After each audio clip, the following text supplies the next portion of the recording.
जय हिंद दोस्तों। आज का विषय वस्तु है आदिकाल का नामकरण।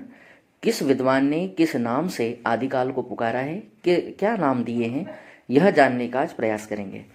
यह आज का वीडियो जो है हिंदी साहित्य के लिए बड़ा ही प्रमुख वीडियो है।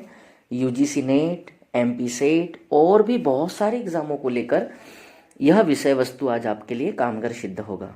मैं दिनेश आप लोगों का बहुत बहुत स्वागत करता हूँ दिनेश सर हिंदी वाले यूट्यूब चैनल पर। जो लोग नए जुड़ते जा रहे हैं वो चैनल को सब्सक्राइब कर लीजिए, बेल आइकन को प्रेस कर लीजिए ताकि आप लोगों को नोटिफिकेशन प्राप्त हो सके। और वीडियो को लास्ट तक जरूर देखिएगा, बहुत अच्छे और महत्वपूर्ण बिंदु रखने का प्रयास किए हैं। आइए जानते हैं कि आदिकाल को किस किस नाम से किन विद्वानों ने पुकारा है। तो आज के इस वीडियो में आदिकाल का नामकरण देखेंगे, विद्यापति जी के बारे में थोड़ा सा जानकारी देखेंगे, कथन और विचार देखेंगे और बहुत सारे एमसीक्यूज भी हम लोग करने वाले हैं। तो चलिए शुरू करते हैं टॉपिक को। पहले ही नाम से उठाते हैं। वीर गाथा काल या आदिकाल कहा है आचार्य रामचंद्र शुक्ल जी ने, पर इनका जो आदिकाल है ये ज्यादा प्रमुख नहीं है, ज्यादा प्रचलित नहीं है। वीर गाथा काल जो इन्होंने नाम दिया है वो ज्यादा फेमस है। किन्होंने कहा है ये? आचार्य रामचंद्र शुक्ल। और आपको मालूम है आचार्य रामचंद्र शुक्ल में राम शब्द लिखा है, तो ये एक बहुत अच्छे योद्धा भी रहे हैं और पुरुषोत्तम राम के नाम से भी जाने गए थे, ऐसा याद कर लीजिए। तो वीर गाथा समझ गए आप लोग। चलिए अगले बिंदु की तरफ चलते हैं। अगला बिंदु है आदिकाल, जिसको हम लोग कह सकते हैं आदिकाल को आदिकाल के नाम से पुकारा है हजारी प्रसाद द्विवेदी जी ने।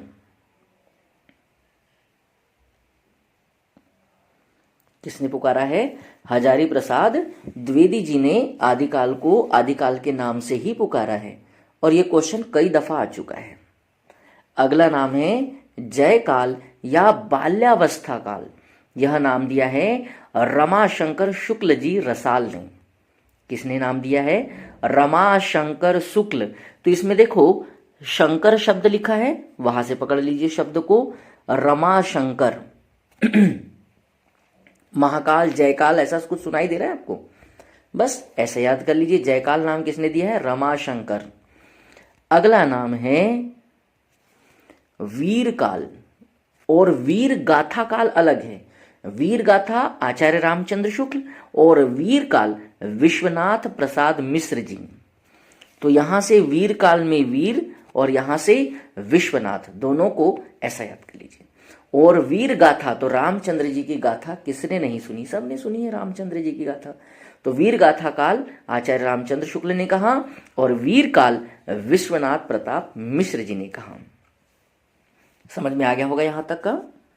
अगला बिंदु सिद्ध सामंत काल। राहुल सांकृत्यायन ने कहा। कौन सा काल कहा? सिद्ध सामंत काल। किसने कहा बेटा? ये राहुल सांकृत्यायन ने कहा है। किसने कहा? राहुल सांकृत्यायन ने। किसने नाम दिया ये? राहुल सांकृत्यायन ने। सिद्ध सामंत काल। तो सामंत में सा के मंत्र को पकड़ लीजिए और इधर सांकृत्यायन को पकड़ लीजिए, दोनों का उच्चारण लगभग एक जैसा आप कर सकते हैं। अगला नाम जो है वो है संधि काल या चारण काल। कौन सा काल? संधि काल या चारण काल। और यह नाम किसने दिया है? डॉक्टर राम कुमार वर्मा जी ने। किसने दिया है बंधु? डॉक्टर राम कुमार वर्मा जी ने। संधि काल या चारण काल, राम कुमार वर्मा जी। हो गया। अगला नाम है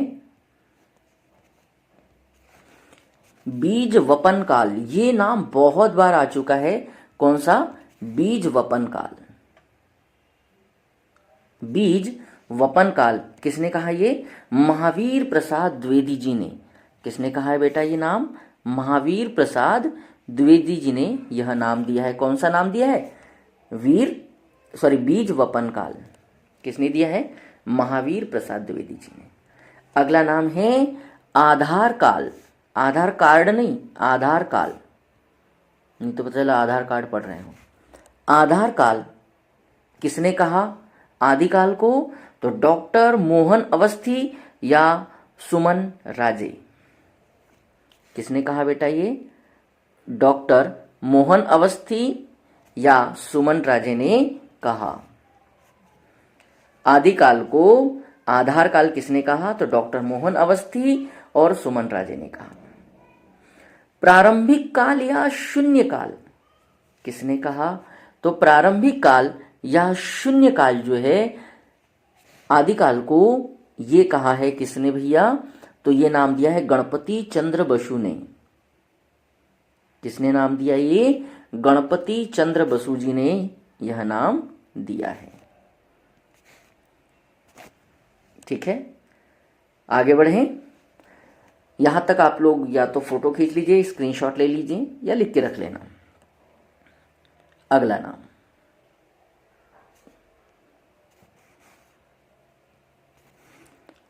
आरंभिक काल या प्रारंभिक काल मिश्र बंधुओं ने नाम दिया। ये किसने दिया है बेटा? मिश्र बंधुओं ने यह नाम दिया है। मिश्र बंधुओं ने यह नाम दिया है। कौन सा नाम? आरंभिक काल या प्रारंभिक काल। अगला है वीर काल या अपभ्रंश काल। श्याम सुंदर दास जी ने यह नाम प्रस्तुत किया है। किसने दिया यह नाम? तो यह नाम दिया है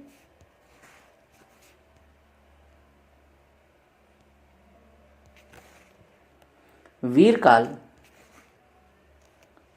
या अपभ्रंश काल, यह नाम दिया है श्याम सुंदर दास जी ने। ये श्याम सुंदर दास जी वही व्यक्ति हैं जो अम और अह की बिंदी को अयोगवाह स्वर कहेंगे। अगला नाम है आविर्भाव काल। कौन सा काल है भैया? आविर्भाव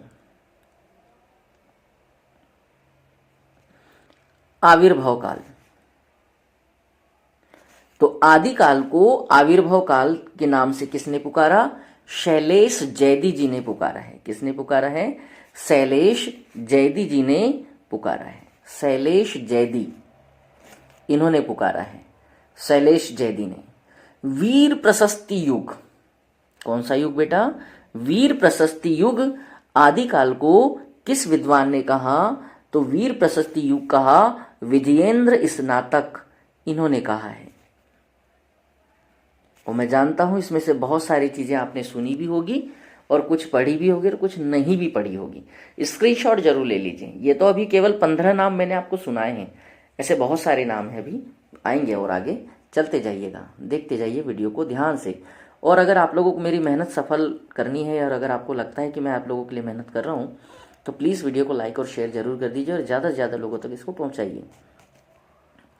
अगला नाम जो है उसके पास चलते हैं, वो है संक्रांति काल। और संक्रांति काल जो है यह नाम किसने दिया है? तो राम प्रसाद मिश्र जी ने यह नाम दिया है। आदिकाल को संक्रांति काल किसने कहा है? तो यह नाम दिया है किसने बेटा? राम प्रसाद मिश्र जी ने नाम दिया है। अगला नाम जो है वो है प्राचीन काल। कौन सा नाम है? प्राचीन काल। और यह नाम दिया है शंभुनाथ जी ने। किसने दिया है बेटा यह नाम? शंभुनाथ जी ने दिया है। किसने दिया यह नाम? शंभुनाथ जी ने दिया है। अगला नाम जो है उसके पास चलते हैं और अगला नाम है उद्भव काल। और यह उद्भव किसने दिया है? वासुदेव सिंह जी ने दिया है। किसने दिया है बेटा? वासुदेव सिंह ने आदिकाल को उद्भव काल के नाम से पुकारा है। कुछ समझ में आ रहा है? हाँ, अगले बिंदु की तरफ बढ़ते हैं और अगला बिंदु जो है वो है अंधकार काल। कौन सा काल बेटा? अंधकार काल जो है आदिकाल को किस विद्वान ने पुकारा है? तो अंधकार काल पृथ्वीनाथ कमल कुल श्रेष्ठ जी ने पुकारा है। किसने पुकारा है? पृथ्वीनाथ कमल कुल श्रेष्ठ ने पुकारा है अंधकार काल। आदिकाल को अंधकार काल नाम से किसने पुकारा है? तो पृथ्वीनाथ कमल कुल श्रेष्ठ जी ने पुकारा है। अगला नाम है संक्रमण काल। संक्रांति अलग था, संक्रमण अलग है, ध्यान रखिएगा। अगला नाम जो है वो है संक्रमण काल, और इस नाम से पुकारा है हरीशचंद्र शर्मा जी और डॉक्टर राम खिलावन पांडे जी। इन्होंने पुकारा है भैया आदिकाल को संक्रमण काल के नाम से। समझ रहे हो आप लोग? बहुत ही कमाल की और बड़ी महत्वपूर्ण बातें, इतना डिटेल आप लोगों के लिए अभी तो और भी है, ये तो शुरुआत है, बहुत सारी चीजें मिलेगी अभी तो। फिर कुछ महत्वपूर्ण कथन वगैरह इनको भी हम लोग कंप्लीट करेंगे। अगला जो नाम है बेटा वो है अपभ्रंश नाम, अपभ्रंश काल। आदिकाल को अपभ्रंश काल किसने कहा? तो चंद्रधर शर्मा, यहाँ ये गलत हो गया मुझसे, चंद्रधर शर्मा गुलेरी और धीरेन्द्र वर्मा जी ने। धीरेन्द्र शास्त्री जी नहीं तो पता चला धीरेन्द्र शास्त्री लिख के आ गए वहां। ठीक है, चंद्रधर शर्मा गुलेरी और धीरेन्द्र वर्मा जी ने कहा। और एक और नाम यहां पर सजेस्ट करते हैं चारण काल। यह नाम दिया था जॉर्ज ग्रियर्सन ने। किसने दिया था? जॉर्ज ग्रियर्सन ने। तो समझ में आ गया होगा आप लोगों को? हाँ जी, तो एक बार जल्दी से आप लोग वीडियो के जितने भी मैंने यहाँ पर वीडियो में नाम बताए हैं उन सभी को एक बार देख लीजिए और आगे बढ़ते हैं। तो वीर गाथा काल किसने कहा? आचार्य रामचंद्र शुक्ल ने कहा। आदिकाल हजारी प्रसाद द्विवेदी ने। जय काल या बाल्यकाल किसने कहा? रमाशंकर शुक्ल जी ने कहा। वीर काल किसने कहा? विश्वनाथ प्रसाद ने कहा। सिद्ध सामंत काल किसने कहा? राहुल शंकराचार्य ने कहा। संधि काल या चारण काल किसने कहा? तो राम कुमार वर्मा जी ने कहा। बीज वपन काल किसने कहा? तो महावीर प्रसाद द्विवेदी ने कहा। सबसे ज्यादा यही आता है बीज वपन। आधार काल किसने कहा? तो डॉक्टर मोहन अवस्थी ने या सुमन राजे ने कहा। प्रारंभिक काल या शून्य काल किसने कहा? तो गणपति चंद्र बसु ने कहा। आरंभिक काल या प्रारंभिक काल किसने कहा? तो मिश्र बंधु ने कहा। वीर काल या अपभ्रंश काल किसने कहा? तो श्याम सुंदर दास जी ने कहा। आविर्भाव काल किसने कहा? तो शैलेश जैदी ने कहा। वीर प्रशस्ति युग किसने कहा? तो विजेंद्र स्नातक जी ने कहा। और संक्रांति काल किसने कहा? तो राम प्रसाद मिश्र जी ने कहा। प्राचीन काल शंभुनाथ जी ने कहा। उद्भव काल वासुदेव सिंह जी ने कहा। और अंधकार काल जो है पृथ्वीनाथ कमल कुल श्रेष्ठ जी ने कहा है। और संक्रमण काल जो है हरीशचंद्र शर्मा और डॉक्टर राम खिलावन पांडे जी ने कहा है। अपभ्रंश काल किसने कहा? तो चंद्रधर शर्मा गुलेरी और धीरेन्द्र वर्मा जी ने कहा है। और चारण काल के नाम से पुकारा है जॉर्ज ग्रियर्सन ने। तो ये थे प्रमुख नाम। अब चलते हैं प्रमुख कथन और कथनकारों के पास, जो कि आदिकाल को लेकर अपने विचार रखेंगे, अपने कथन अभिमत यहां पर देने का प्रयास करेंगे। ठीक है, अपने विचार और अभिमत यहां पर रखने का प्रयास करेंगे। सबसे पहला नाम है, यहां पर देखिए, आदिकाल को पुरानी हिंदी का काल किसने कहा?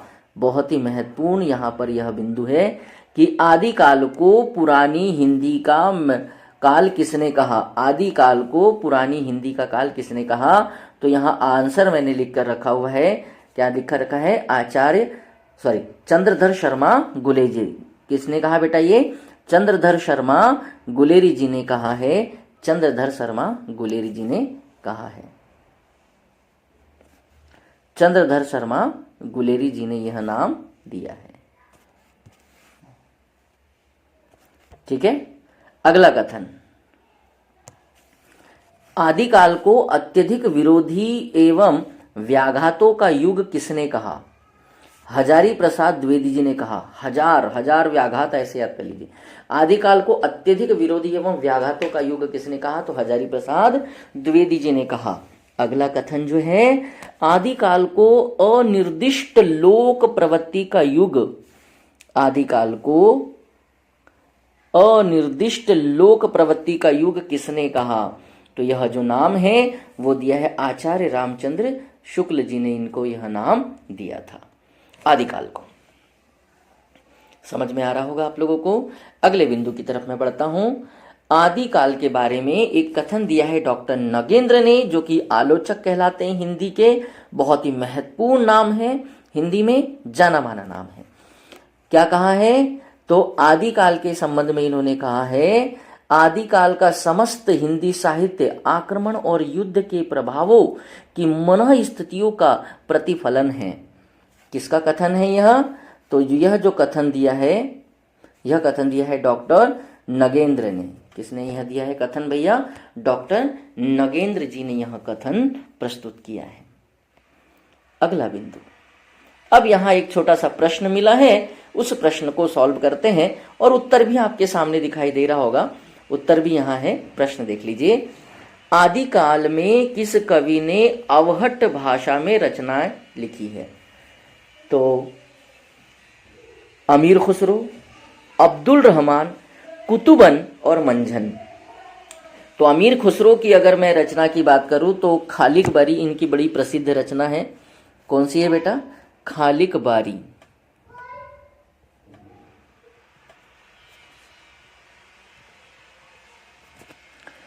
अब्दुल रहमान की अगर रचना की बात करें तो अब्दुल रहमान की रचना आप लोग देख लेंगे, यहां पर अभी नीचे लिखा हुआ है मैंने सब कुछ। कुतुबन की रचना है मृगावती। कुतुबन की रचना कौन सी है बेटा? मृगावती।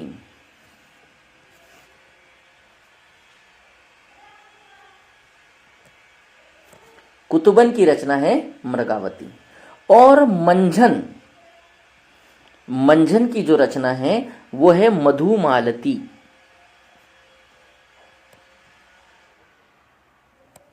मंझन की रचना कौन सी है? मधुमालती। आइए, उत्तर जो है इसका वो है बी, अब्दुल रहमान।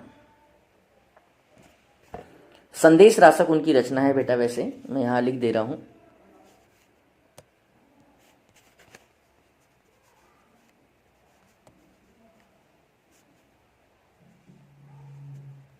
संदेश रासक, ठीक है, या स्नेह रासक भी लिखा होता है कई जगह, तो इसका स्क्रीनशॉट ले लीजिए। आइए उत्तर की थोड़ी सी व्याख्या करते हैं, जांच पड़ताल करते हैं।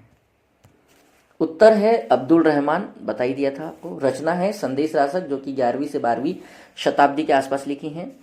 देसी भाषाओं में मुसलमान द्वारा रचित प्रथम ग्रंथ कहलाता है बेटा कौन सा? संदेश रासक। ऐसा भी क्वेश्चन आता है। इसमें विक्रमपुर की एक वियोगिनी की व्यथा का वर्णन है, दारुण कथा का वर्णन है, उसके वियोग का वर्णन है।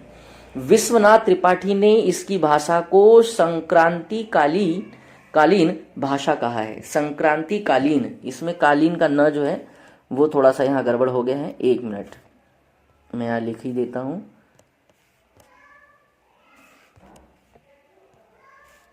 चलो, संक्रांति कालीन भाषा कहा है, ठीक है। इसमें एक बहुत ही अच्छी पंक्ति, ये बहुत बार पूछी जा चुकी है, और पंक्ति जो है, संदेशड़ऊ सभी ठतर पई मई कहणु न जाई, जे कालांगुली मुंदड़ऊ सो बहाड़ी समाई। इस तरह की पंक्तियां जब आती हैं क्वेश्चन पेपरों में तो वहां पर नाम लिखे जाते हैं कि यह पंक्ति किसके द्वारा रचित है, किसने यह पंक्ति लिखी है, ठीक है। फिर से पढ़ दे रहा हूं मैं। संदेशड़ऊ सबिठ तरऊ पर पई मई कहणो न जाई, जे कालांगुली मुंदड़ऊ सो बहाड़ी समाई, ठीक है। अगले प्रश्न की तरफ चलते हैं। अगला प्रश्न आपके सामने है कि हिंदी साहित्य के आदिकाल का अभिनय जयदेव किसे कहा जाता है? मतलब ये उपाधि है बेटा, टाइटल है, यह टाइटल है।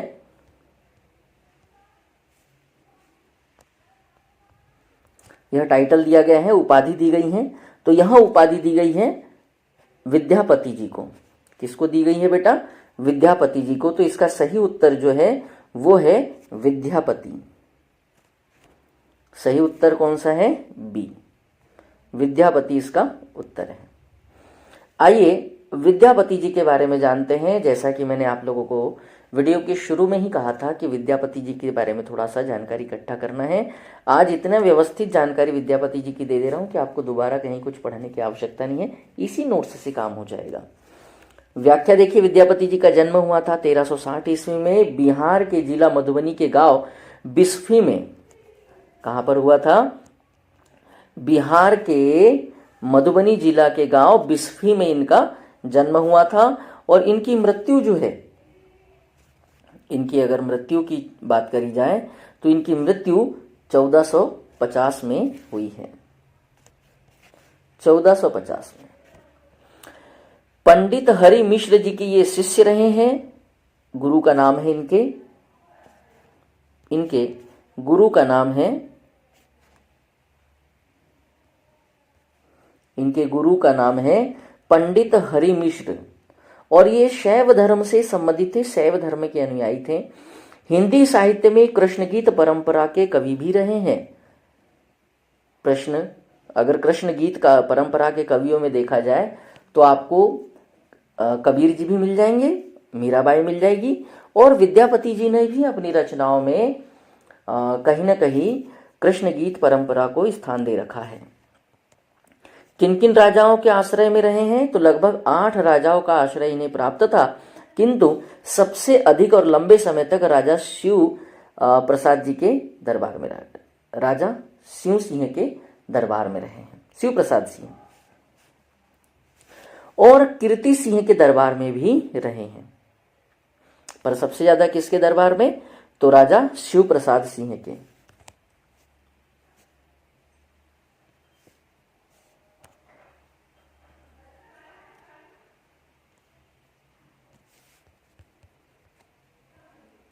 शिव प्रसाद सिंह के दरबार में रहे हैं। इनके द्वारा 3 भाषाओं का प्रयोग हुआ है रचनाएं लिखने के लिए, जैसे कि संस्कृत भाषा, अवहट और मैथिली। संस्कृत में जो रचना लिखी है वो है शैव सर्वस्व सार, अवहट में लिखी है कीर्तिलता और कीर्ति पताका, और मैथिली भाषा में लिखी है पदावली। और ये पदावली जो रचना है इसी में कृष्ण भक्ति के गीत या कृष्ण गीत लिखे हुए हैं। और गोरक्ष विजय जो कि एक नाटक है, यह भी इन्होंने मैथिली भाषा में ही लिखने का काम किया है। सूर्यकांत त्रिपाठी निराला जी ने जो इनकी पदावली रचना है उसको लेकर कुछ विचार रखे हैं और इन्हीं विचारों को बहुत अच्छे से, very very most IMP question है ये, याद करके रखिएगा। और ये जो नीचे लिखा है ना महत्वपूर्ण बिंदु, इसको भी लिख के रख लेना, ये काम आएगा। सूर्यकांत त्रिपाठी निराला जी ने पदावली को पदों जो होते हैं, पदावली के जो पद होते हैं उसे नागिन की लहर कहा है। सूर्यकांत त्रिपाठी निराला जी ने पदावली के पदों को नागिन की लहर कहा है। कौन सी लहर कहा है? नागिन की लहर।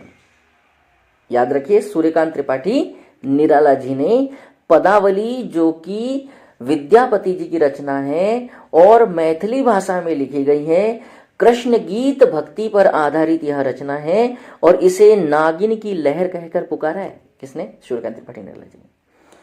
एक महत्वपूर्ण बिंदु, और इस महत्वपूर्ण बिंदु से अलग अलग जगह पर क्वेश्चन आते हैं। आचार्य रामचंद्र शुक्ल जी ने कथन कहा है, उन्होंने पदावली को ध्यान में रखते हुए, कि आध्यात्मिक रंग के चश्मे आजकल बहुत सस्ते हो गए हैं, उन्हें चढ़ाकर जैसे कुछ लोगों ने गीत गोविंद को आध्यात्मिक संकेत बताया है, वैसे ही विद्यापति के इन पदों को भी, इन पदों को मतलब किसको? जो पदावली में उन्होंने रचनाएं पद लिखे हैं उसे। यह कथन विद्यापति के पदावली के पदों के बारे में कहा गया है। किसके लिए कहा गया है यह कथन? तो विद्यापति जी की जो पदावली है उसमें जो पद लिखे उन्होंने, उसके लिए कहा है। किसने कहा है? आचार्य रामचंद्र शुक्ल जी ने कहा है, और यह कथन कई बार क्वेश्चन पेपरों में आ चुका है। यह जो महत्वपूर्ण कथन जिसको मैं अभी बॉक्स में बंद कर रहा हूं, इस कथन को बहुत बार एग्जामों में हाईलाइट किया गया है, पूछा गया है। और एक कथन और आपके सामने लिखा हुआ है, कौन सा? सूर्यकांत त्रिपाठी निराला जी ने पदावली के पदों को नागिन की लहर कहा है। इनको स्क्रीनशॉट लेकर रख लीजिए या ध्यान से समझा कर रख लीजिए, आपके ये बहुत काम आने वाला है। अगले बिंदु की तरफ चलते हैं। अगला बिंदु यहां से है, विद्यापति के लिए कहे गए कथन, विचार और उनकी कुछ उपाधियां, उनको जो टाइटल मिले गए वो देख लेते हैं। तो यहां से देखिए, रहस्यवादी कवि उनको कहा गया है और पहली बार जॉर्ज ग्रियर्सन ने उनको कहकर पुकारा है रहस्यवादी। डॉक्टर नगेंद्र ने भी कहा और गुप्त जी ने भी कहा है, मैथिली शरण गुप्त। रहस्यवादी कवि किन्होंने कहा है? तो जॉर्ज ग्रियर्सन ने सर्वप्रथम कहा था और डॉक्टर नगेंद्र ने भी कहा और गुप्त जी ने भी कहा है। भक्त कवि किसने कहा है इन्हें? तो भक्त कवि कहा है हजारी प्रसाद द्विवेदी जी ने। किसने कहा है बेटा? हजारी प्रसाद द्विवेदी जी ने कहा है। किसको? विद्यापति जी को हजारी प्रसाद द्विवेदी जी ने भक्त कवि और श्याम सुंदर दास जी ने भी कहा है। अगला नाम जो है, विद्यापति जी को श्रृंगारी कवि भी कहा है या श्रृंगारी कहा है। श्रृंगारी किसने कहा है? तो श्रृंगारी कहा है राम वृक्ष बेनीपुरी जी ने। श्रृंगारी किसने कहा है बेटा इनको? राम वृक्ष बेनीपुरी जी ने, आचार्य रामचंद्र शुक्ल जी ने और हर प्रसाद शास्त्री जी ने कहा है श्रृंगारी कवि। अगर विद्यापति जी की एक महत्वपूर्ण बात देखी जाए तो श्रृंगार रस के प्रधान कवि में से गिना जाता है। इन्हें श्रृंगार रस का प्रधान कवि कहा जाता है। किसको? विद्यापति जी को। कथन देखिए, क्या कुछ कथन है विद्यापति जी को लेकर कि बच्चन सिंह ने इन्हें जातीय कवि कहा। यह क्वेश्चन भी कई बार पेपरों में आ चुका है। किसको कहा है बेटा? तो विद्यापति जी को कहा है। किसको कहा है? विद्यापति जी को कहा है। क्या कहा है? जातीय कवि। एक और नाम बता दे रहा हूं, हजारी प्रसाद द्विवेदी जी ने श्रृंगार रस के सिद्धवाक कवि कहा है। किसको?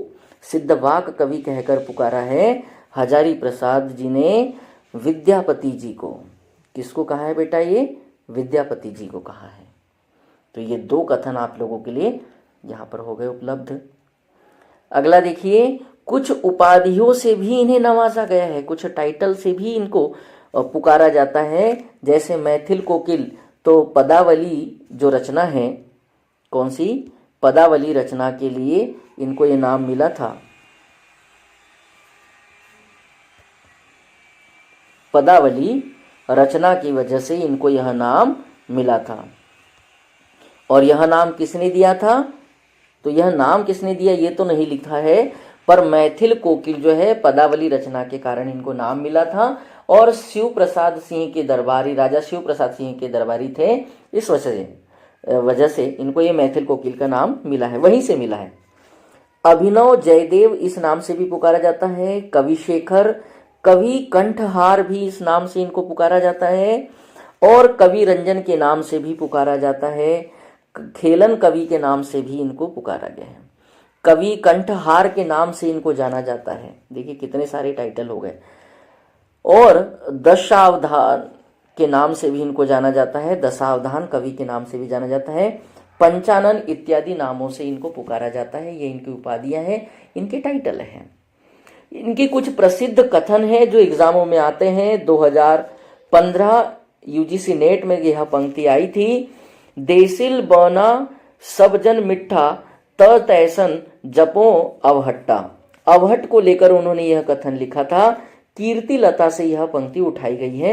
यूजीसी नेट 2015 में यह पंक्ति पूछी गई थी।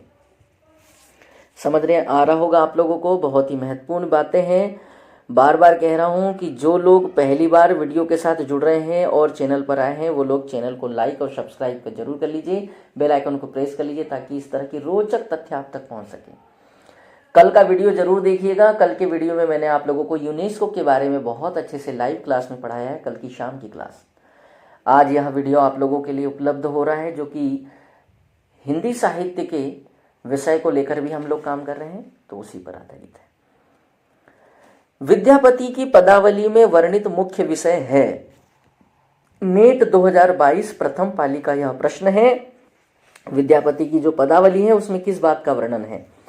राजनीतिक द्वंद्व का, तो ये तो है ही नहीं, तो राजनीतिक द्वंद्व वाले जहां जो ऑप्शन दिख रहे होंगे उसको हटा दीजिए। पुरुष परीक्षा, यह भी नहीं है उसमें, तो सी वाला ऑप्शन कहीं दिखाई दे रहा है तो उसको भी हटा लीजिए। जो बचा आपके पास वही आंसर है, मतलब आपका आंसर हो जाएगा सी।